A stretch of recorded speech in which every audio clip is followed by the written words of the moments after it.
Singer Shweta மோகன். இவங்க பல பாடல்களை பாடியிருக்காங்க. ஆனால் ஸ்டேஜில் இப்படி ஒரு பெர்ஃபார்மன்ஸை கொடுப்பாங்கன்னு யாரும் எதிர்பார்த்துருக்க மாட்டாங்க. நம்ம லிஸ்ட்டில் டாப் 3 சாங் இருக்குது, வாங்க பார்க்கலாம். நம்ம லிஸ்ட்டில் டாப் 3ல இருக்குது ராயன் ஆடியோ லாஞ்சில் வாட்டர் பாக்கெட்டு. இந்த பாட்டை செம்மையாக பாடியிருப்பாங்க.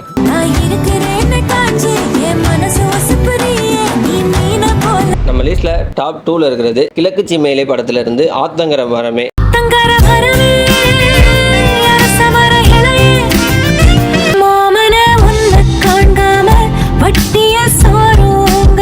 நீங்க நம்பர் 1 சாங் தெரிஞ்சுக்கிறதுக்கு முன்னாடி நீங்க நம்ம சேனலை சப்ஸ்கிரைப் பண்ணிட்டு பாருங்க. நம்ம லிஸ்ட்ல டாப் 1 சாங் வாத்தி படத்துல இருந்து ஒரு தல காதல தந்தே இந்த தருதல மனசுக்குள் கையிட இல்ல சொல்லி தர வாத்தி. ஒரு தல காதல தந்த இந்த தருதல மனசுக்குள் வந்த. உங்களுக்கு இவங்க பாடின பாட்டு பிடிச்சிருந்துச்சுன்னா மறக்காம ரெட் கலர் கார்டு கமெண்ட் பண்ணுங்க, சப்ஸ்கிரைப் பண்ணுங்க, லைக் பண்ணுங்க.